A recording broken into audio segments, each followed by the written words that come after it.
Hi everyone.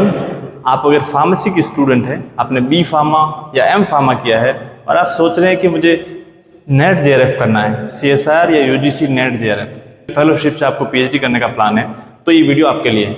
मेरा नाम अशोक है, मैं फार्मेसी में मास्टर्स किया है, पहले बी फार्मा किया एंड एम फार्मा किया, देन मैंने CSR net JRF life science में क्वालिफाई किया, ऑल इंडिया रैंक 62।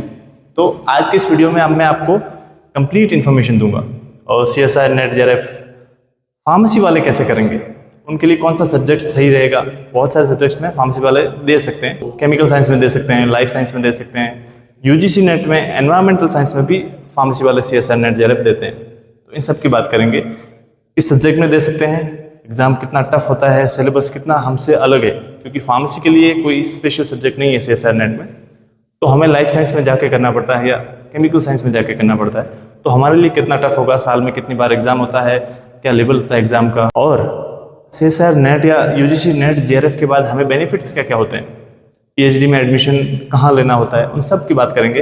अगर आपको मुझसे पर्सनल इन्फॉर्मेशन चाहिए और नेट जेआरएफ के बारे में, कोचिंग्स के बारे में, तो आप मेरे चैनल को ज्वाइन भी कर सकते हैं, मुझसे पर्सनल कॉन्टैक्ट से बात भी कर सकते हैं। सबसे पहले बी फार्मा किया है अगर आपने, सिर्फ एम फार्मा नहीं किया है, तो एलिजिबिलिटी क्या है उसके लिए। तो अगर आप ओनली बी फार्मा हो और आप सोच रहे हैं कि मुझे सीएसआर नेट में एलिजिबिलिटी क्या है या यूजीसी नेट में, तो बी फार्मा के लिए यूजीसी की नई गाइडलाइन आई है। उसमें वो कहते हैं कि आपका 75% अगर बी फार्मा में है तो ही आप एलिजिबल हो नेट जेआरएफ के लिए, ठीक है। और अगर आप ओबीसी कैटेगरी से हो और आपका अगर 70% भी है तो भी आप एलिजिबल हो। ओबीसी के साथ साथ यहाँ पे एससी, एसटी एंड पीडब्ल्यूडी सारी कैटेगरी में 70%, 5% का रिलैक्सेशन मिलता है। ये मैं एलिजिबिलिटी की बात कर रहा हूँ, ठीक है।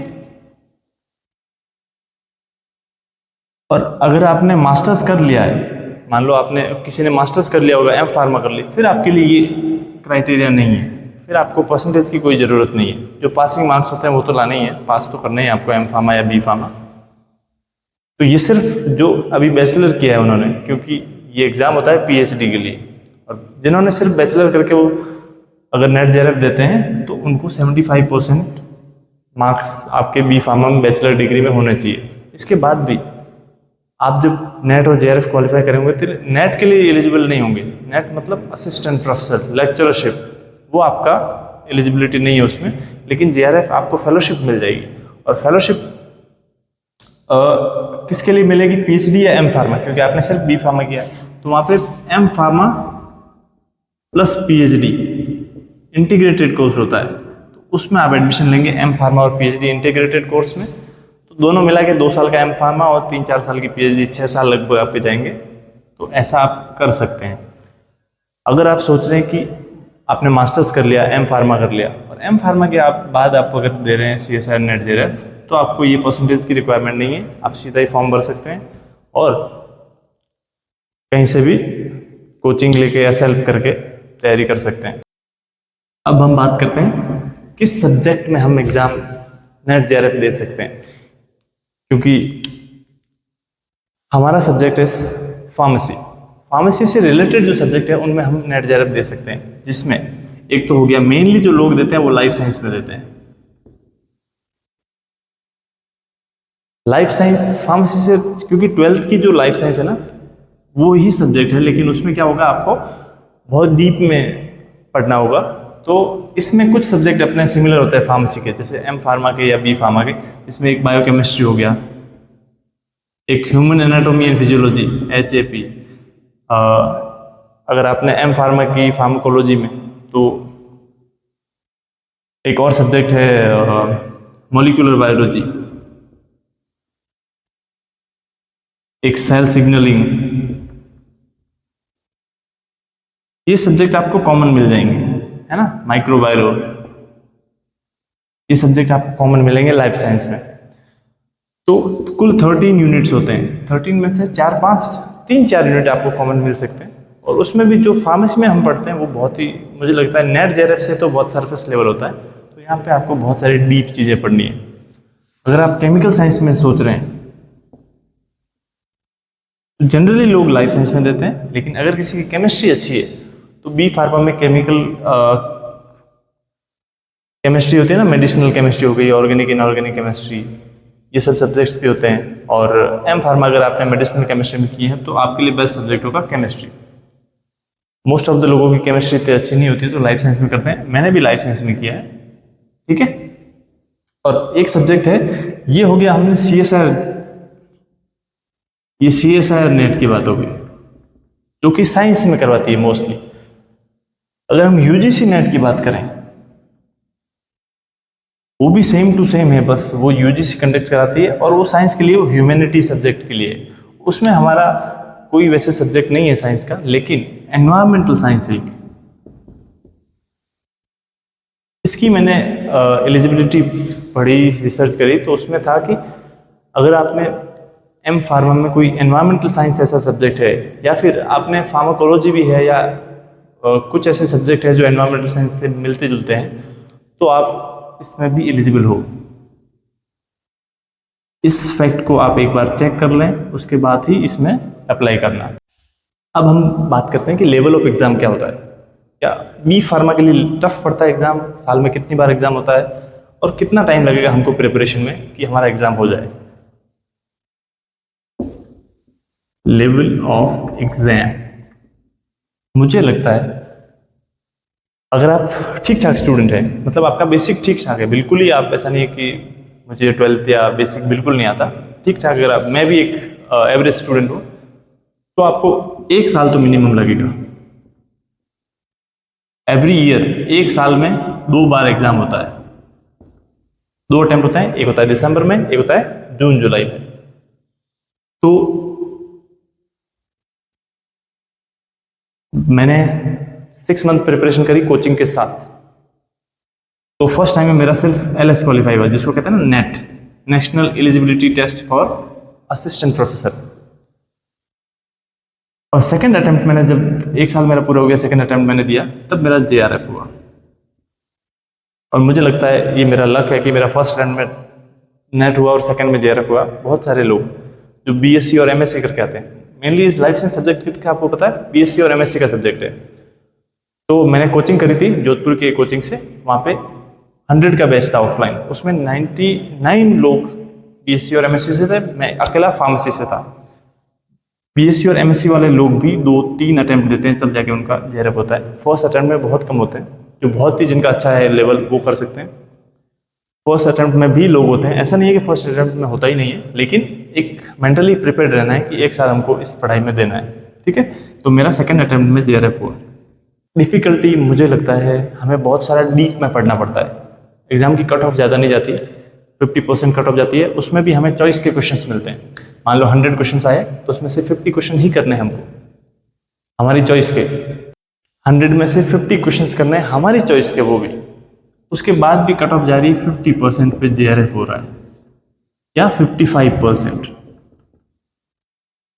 ये मैं 55%, ये जनरल की बात कर रहा हूँ, अनरिजर्व्ड कैटेगरी, ठीक है। तो मतलब अब इतनी पढ़ाई करने के बाद भी सिर्फ इतनी सी कट ऑफ जा रही है, उसका मतलब क्या है? पेपर का लेवल बहुत ज़्यादा है। पेपर में बहुत ही रिसर्च बेस्ड क्वेश्चन आते हैं, जो हमें 6 महीने, 7 महीने, 8 महीने अच्छे से पढ़ाई करेंगे तब जाके चीज़ें क्लियर होगी हमारी। तो एग्ज़ाम टफ है, लेकिन कट ऑफ कम जाती है, तो आप कोशिश करके एग्ज़ाम को निकाल सकते हो, ठीक है। और वो तो पता ही है कि इंग्लिश में एग्ज़ाम होता है, मल्टीपल चॉइस क्वेश्चन आते हैं, 3 घंटे का एग्ज़ाम होता है, और ABC 3 पार्ट में क्वेश्चन आता है, ठीक है। और थोड़ा सा 85% जो सिलेबस का आता है, इसमें 13 यूनिट होते हैं पूरे, जिसका 85% तो लाइफ साइंस सिलेबस से आएगा, लेकिन 15% आएगा जनरल एप्टीट्यूड। क्वेश्चन पेपर में 15% जनरल एप्टीट्यूड आता है। जनरल एप्टीट्यूड मतलब रीजनिंग और थोड़ी सी मैथ्स, उस बेस, ठीक है। नेक्स्ट हम बात करते हैं कि क्या सेल्फ कर सकते हैं, खुद से पढ़ाई करके, कोई बुक्स ले आए, किसी के नोट्स लिए, या फिर कोचिंग की ज़रूरत है। दोस्तों, हम तो फार्मेसी के स्टूडेंट हैं, लाइफ साइंस का हमें बहुत कम नॉलेज है, तो मुझे लगता है सेल्फ करके इतना डीप नॉलेज हम नहीं गेन कर सकते। कोई तो आपको कोचिंग का सहारा लेना चाहिए। अगर आप किसी कोचिंग का सहारा लेते हो तो वहाँ पे एक अलाइंड वे में हमको नोट्स मिल जाएंगे, अच्छे से एक बार समझ आ जाएगी चीज़ें, वो समझा देंगे। फिर उसके बाद एक बार कोचिंग कर लिया आपने 6 मंथ्स की, 6 मंथ्स के बाद अपने नोट्स है, अपने पास सब कुछ मटेरियल है, क्वेश्चन है, PYQs है, प्रीवियस ईयर क्वेश्चन है, वो मैटर को हम बार बार रिवाइज करके फिर खुद से कर सकते हैं। लेकिन एक बार आपको कोचिंग लेना मेरे हिसाब से बेनिफिशियल रहेगा। बहुत सारी ऑनलाइन कोचिंग्स है, बहुत सारे ऑफलाइन कोचिंग्स है। कोचिंग्स मैंने पर्सनली जोधपुर में एक कोचिंग है, IFAS जोधपुर। कोचिंग्स आप अपनी सुविधा के हिसाब से, अपने सहूलियत के हिसाब से पहले वेरीफाई कर लें, देख लें, जो आपको अच्छी लगे वहाँ से करें, ठीक है। पर्सनली आपको कोई गाइडेंस चाहिए कोचिंग के बारे में, IFAS के बारे में, तो मेरा चैनल को ज्वाइन कर सकते हैं, जिसमें मेरे पर्सनल कॉन्टैक्ट है, मुझे व्हाट्सएप पे बात कर सकते हैं। और नेक्स्ट मैं बात करता हूँ कि एक तो मैं फार्मेसी से रिलेटेड, हेल्थ से रिलेटेड, हेल्थ टिप्स और CSIR, UGC net, PhD, further study pharmacy में करियर से रिलेटेड मैं वीडियो डालता रहता हूँ। आप मेरे चैनल को सब्सक्राइब कर सकते हैं, डेफिनेटली आपको हेल्प होगी। मैं भी एक करियर ग्रोथ में आगे बढ़ रहा हूँ। मैंने GPAT किया B फार्मा के बाद, फिर मैंने मास्टर्स करी फार्माकोलॉजी में, अभी मैंने नेट JRF किया और अभी मैं PhD करने वाला हूँ फार्माकोलॉजी के कोई सब्जेक्ट में, कोई टॉपिक पे, ठीक है। तो ये होगी कोचिंग की बात कि कोचिंग आप अपनी मर्जी से जो आपको अच्छे लगे, कोचिंग का सहारा लेना बेहतर है। मेरे कहने का ये मतलब है कि नेट JRF का फायदा क्या है, बेनिफिट क्या है इसके। तो बेनिफिट मैं बताता हूँ आपको। जो नेट होता है ना, सिर्फ नेट, इसकी अलग अलग कट ऑफ जाती है। एक सबसे ऊपर जो सबसे ज़्यादा कट ऑफ जाती है वो जाती है JRF की, जूनियर रिसर्च फेलोशिप।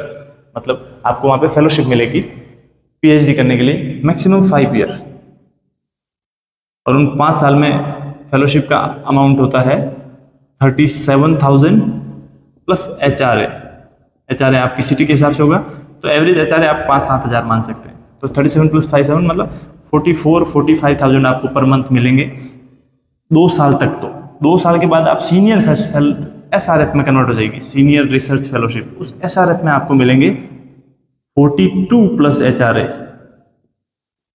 मतलब यहाँ आपकी 48 तक आपकी पर मंथ आने लगेगी। तो 2 साल आपको 44 मिलेगा और अगले 3 साल आपको 48,000 मिलेगा। ये हो गई। अगर आप सिर्फ नेट में क्वालिफाई करते हैं, थोड़ा सा चूक जाते हैं JRF से, तो ये नेट मतलब आपने असिस्टेंट प्रोफेसर के लिए एग्जाम देने के लिए एलिजिबल हो गए हो। लेकिन ये लाइफ साइंस के सब्जेक्ट में अगर हम करते हैं तो फार्मेसी में असिस्टेंट प्रोफेसर के लिए नेट ज़्यादा वैल्यू नहीं रखता है। एक टैग तो है ही कि नेट क्वालिफाइड है, CSIR नेट क्वालिफाइड है या UGC नेट क्वालिफाइड है, बट इसका फार्मेसी में इतना रोल नहीं है। हम फार्मेसी वाले सिर्फ JRF के लिए नेट JRF देते हैं, ठीक है। जो लाइफ साइंस के लोग हैं या फिर जो BSc MSc वाले लोग हैं, वो असिस्टेंट प्रोफेसर के एग्जाम के लिए क्या करते हैं, उनका एग्जाम होता है, जैसे राजस्थान गवर्नमेंट कराती है RPSC, या अलग अलग स्टेट्स के अलग अलग गवर्नमेंट करवाती है, तो उसमें नेट होगा आपका, तो ही आप एलिजिबल हो उस एग्जाम के लिए। लेकिन हमारे फार्मेसी में यूनिवर्सिटी अपने बेसिस पे लेती है असिस्टेंट प्रोफेसर को, लेकिन उसमें रिकमेंड तो उसमें प्रेफरेंस तो दी जानी चाहिए नेट को, ठीक है। इसके अलावा आपके कोई क्वेश्चन है तो मुझे कमेंट में पूछ सकते हैं। जेन्युइन क्वेश्चन पूछो, मैं जेन्युइनली जवाब दूंगा।